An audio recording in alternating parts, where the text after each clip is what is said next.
في 2001 طارق العريان كتب واخرج فيلم السلم والتعبان، واللي كان بيتكلم عن حازم الشاب اللي بيشتغل في الاعلانات، راجل نسوانجي اناني شهواني لاقصى درجه، حياته بتتمحور حوالين شغله والخمره. طيب ايه مشكلتك يا عم حازم؟ المسؤوليه. حازم عايز يستمتع بدون تحمل اي مسؤوليه، كان متجوز وعنده بنت وما قدرش يتحمل المسؤوليه فاصبح مطلق، رومانسي وعايز يحب ويتحب بس من غير ما يطول في العلاقه ويضطر يتدبس في اي مسؤوليات، ولذلك حتى لما بيعرف ياسمين ويحبها فعلا بيرفض انه يكمل خوفا من انه يتربط بيها ويفقد عيشته اللذيذه واللي على هواه. فكره فيلم جريئه مفيش كلام، لكن لو اتنفذت بشكل تجاري بحت هيقلب بفيلم سكس. وقبل ما نشوف الفكره الجريئه دي اتنفذت ازاي، خلينا نشوف الفكره المطروحه في السلم والتعبان لعب عيال. احمد الالفي مهندس من طبقه الفراري، متجوز ملك اللي اختارها علشان شاف فيها صاحبته اكتر منها زوجه، عايشين في تبات ونبات وخلفوا ولد وبنت، وكل ده بنعرفه من التتر، لكن بمجرد ما بيبدا الفيلم بنلاقي ان احمد عنده مشكله. طيب ايه مشكلتك يا هندسه؟ الملل من العلاقه الزوجيه. الراجل محتاج يجدد شغفه تجاه مراته، والمفروض انه بيقدم مقترح انهم ياخدوا بريك علشان هو يشعر بالملل. حقه، رجاله كتير متجوزه بيجي لهم الشعور ده خصوصا من سن ال40 وال50 سنه، واللي بيسموها ازمه منتصف العمر. وعموما الملل بين الازواج ده شيء دارج وبيحصل، واللي يقول لك غير كده يا كذاب يا لسه سنه اولى جواز. لكن اللي انا اقصده هو تجديد العلاقه ككل. فكره ان وشك يبقى في وش شخص كل يوم تصطبح وتتمسى بيه ما هياش حاجه عاديه، وضع طبيعي يحصل شيء من الملل. فانا متقبل جدا ان يكون في ناس عندها رفاهيه البريك وتجديد العلاقه واعاده الشغف وكل الكلام الجميل ده. وعموما بحب طرح الافكار الانسانيه دي جدا، موضوع كسبان بصراحه، لكن تبقى نصيبه سودا لو حصرنا الفكره فيا ترى الفكره دي كمان هتطرح ازاي؟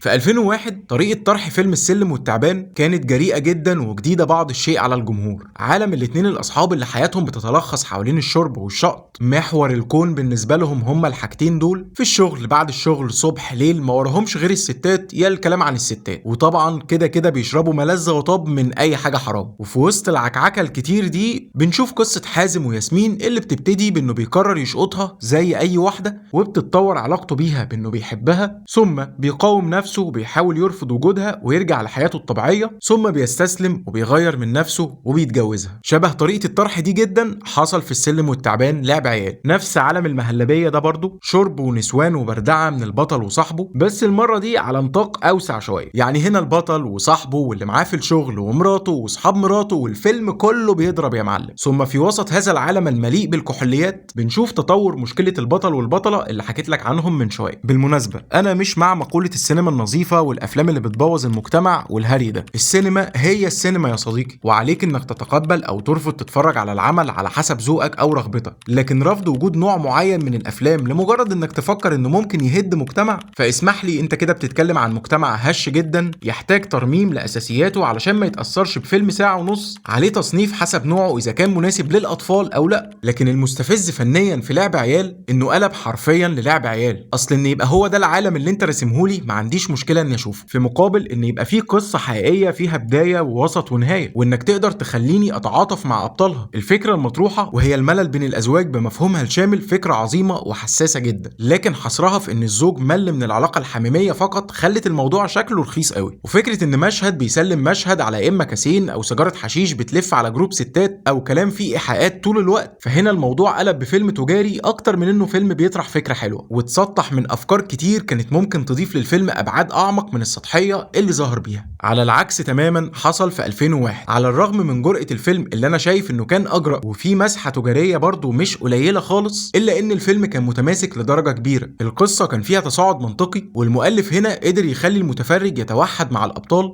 ويشوف نفسه في واحد منهم بشكل او باخر. بالاضافه ان العالم اللي كانوا فيه على الرغم من تحرره لكن كان فيه شخصيه زي صاحب البطل من طبقه انت قادر تتعاطف معاها، وكل شويه كان مود الفيلم الرومانسي الحالم بيتكسر بشويه واقعيه وتعاطف جايين من عند احمد اللي بيقع في مشاكل اسريه بسبب البيت اللي عايش فيه او بسبب تعب والدته. كل ده كان بيكسر المود شويه وما بيحسسكش بالايحاءات والمشاهد الجريئه اللي انت لسه سامعهم وشايفهم حالا. من الاخر التركيز مش بس على المناظر، لان في قصه برضو قادره انها تشد انتباهك. ولو هنتكلم عن المناظر او الجرأة البصرية في الفيلمين، فانا زي ما بشوف ان 2001 اجرأ من 2025 على مستوى الفكرة، فانا كمان شايف انه اجرأ بصريا. هنا الفيلم من التتر بيبدأ لك باعلان بيتصور ببنات مش لابسين حاجة تقريبا، انا بس عامل بلور لان مش حابب اعرضها، بس هي لقطات جريئة قوي، وده بيتكرر اكتر من مرة بالمناسبة، ومشاهد فيها حميمية زيادة، وده برضو اتكرر اكتر من مرة. على النقيض ده ما حصلش في لعب عيال ان في مشهد يكون فيه جرأة او حميمية زيادة، وانا مش بتكلم في الايحاءات لسه، انا بقول لك مشهد جريء من بتوع ايناس الدغيدي وكده، لا مش هتلاقي هنا حاجة زي دي. يمكن اجرأ حاجة كانت رقصة اسماء جلال، اللي بالمناسبة ما كنتش شايف البدلة جريئة بزيادة ولا حتى رقصها ملفت ولا بتعرف ترقص. لكن هتلاقي ايحاءات بقى، جمعنا كل الايحاءات الممكنة من جروبات ال18 بلس وقلناها في الفيلم. تاني انا مشكلتي مش في الايحاءات نفسها طالما الفيلم مصنف للكبار فقط، وطالما مش مفروض عليا وعندي حرية الاختيار، لكن مشكلتي ان يبقى الايحاءات من اجل الايحاءات وبس. مشكلتي ان احس وانا بتفرج ان مقصود بيها تعلي الفيلم، وان من غيرها الفيلم محدش هيتكلم عنه حتى. طيب هل ده ما حصلش في السلم والتعبان 2001؟ عايز اقول لك انه حصل وبشكل كبير جدا. تعال افكرك. انا اديكي 90 سم. هو بالظبط كده. ده انت طول رأفة بالظبط. طيب ليه الموضوع عدى في 2001 وقلب الدنيا في 2025؟ علشان الايحاءات الكتير والمناظر الكتير في 2001 دابت وسط القصه المتماسكه اللي زي ما قلت لك كان فيها قدر كبير من الواقعيه. فيلم في المجمل لطيف جدا بمزجته اللي لسه عايشه لحد النهارده، وفكرته بشوارع القاهره والحسين والمهندسين اللي كانت بطل من ضمن ابطال الفيلم، جامعه الدول العربيه وهارديز وخان الخليلي، كلها مناطق واماكن عارفينها وحبيناها اكتر بعين طارق العريان. على النقيض في 2025 طارق العريان اختار انه يحكي عن طبقه اعلى حتى من طبقه ايجيبت بحبه حلوين، صوره وكادرات تحب تشوفها وتملي عينك منها كعاده افلامه، لكن المره دي خاليه من القصه اللي هتشدني والتفاصيل اللي هتخليني اتوحد مع البطل واعيش معاه تجربته. سطحيه طرح الفكره في السلم والتعبان لعب عيال سهلت للجمهور انه يحس بفجاجه الايحاءات في الفيلم، على الرغم انها مش اكتر من اللي كانت في الجزء الاول.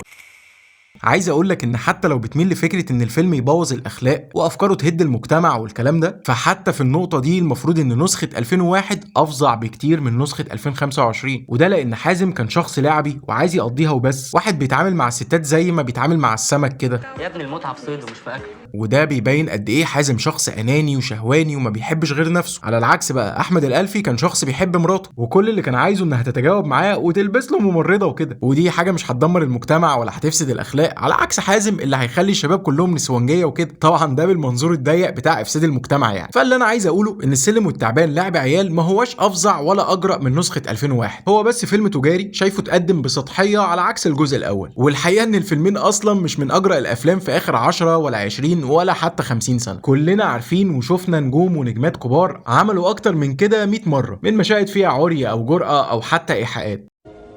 هتخرم كام سنتي في الحيطه؟ 20 سم. 20؟ بس الحيطه ما تستحملش. الفرق بس بين زمان ودلوقتي ان ما كانتش الدنيا بتتقلب على كل لقطه او فيلم، لان المجتمع ما كانش بيربي عن طريق التلفزيون، وما كانش المجتمع مخوخ ولا بيترعب من حته فيلم ولا اغنيه تغير من عاداتنا وتهد تقاليدنا. واخيرا خلينا نبارك لمنى زكي انها ما وافقتش انها تعمل الفيلم ده، والا كان زمان كاريرها انتهى رسميا. وبس كده، ما تنساش تدعمني بلايك وسبسكرايب عشان تشوف الحلقات الجايه، وربنا يبعت لك ايام حلوه ايا كان مكانك على وجه الارض.